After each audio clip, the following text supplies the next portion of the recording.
In 2025, millions of people asked AI the same questions.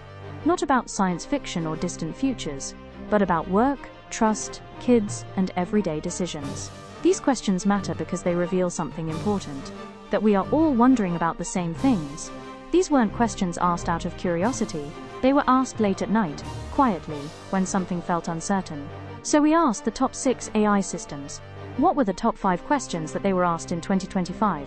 The 6 most used AIs: ChatGPT, Gemini, Claude, Copilot, Grok and Perplexity.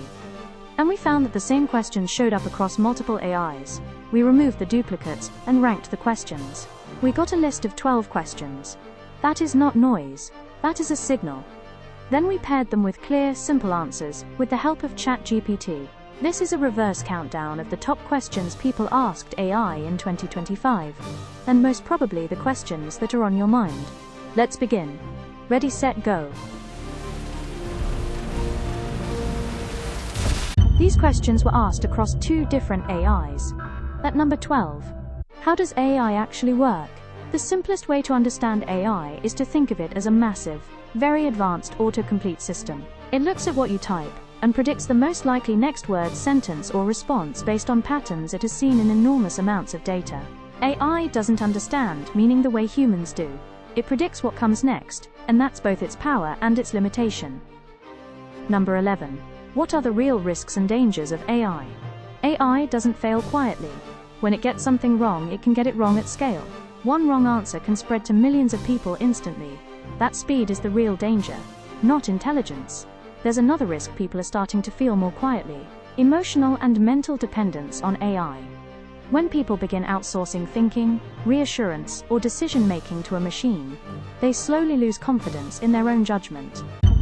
Now we move to questions that were asked to 3 different AIs. Different models, different training, the same concerns. Number 10. How should children and students use AI safely? A. I should help learning, not replace it. If kids rely on AI too early, they skip building thinking skills.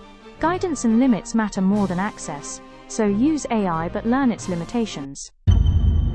Number 9. Are we in an AI bubble? The technology itself is real and powerful, but market expectations and valuations are running ahead of what actually works today. And that gap is a real concern. Some companies will survive, many won't. Number 8. Is AI biased or unfair? AI learns from human data, and if that data is biased, the AI repeats it.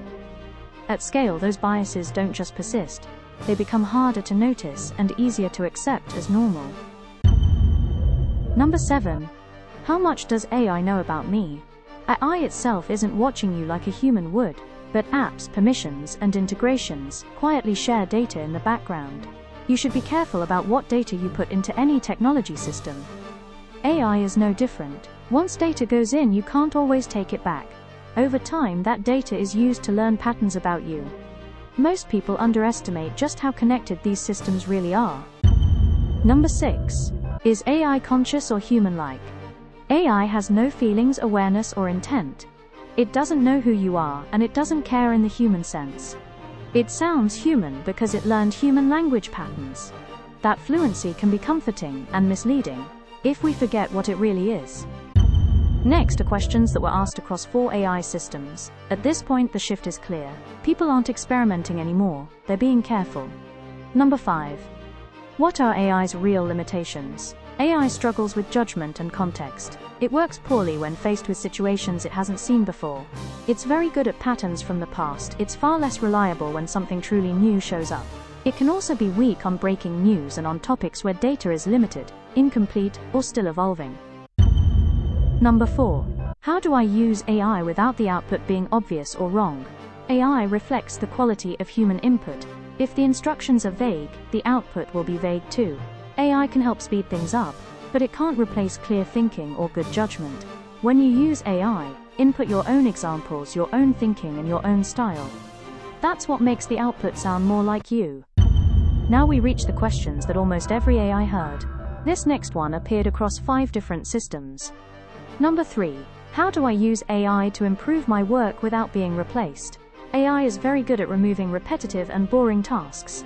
That frees up time, but it doesn't remove responsibility. Humans still need to own decisions, context, and judgment.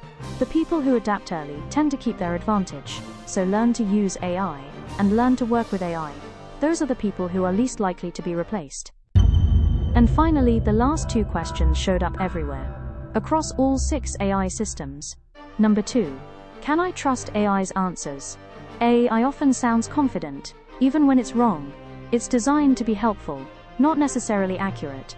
AI is wrong more often than people realize. Even 2 AI systems don't always agree on the same question. Each AI depends on its training data, and that data can vary widely. That's why verification matters. For important decisions, AI should assist your thinking, not replace it.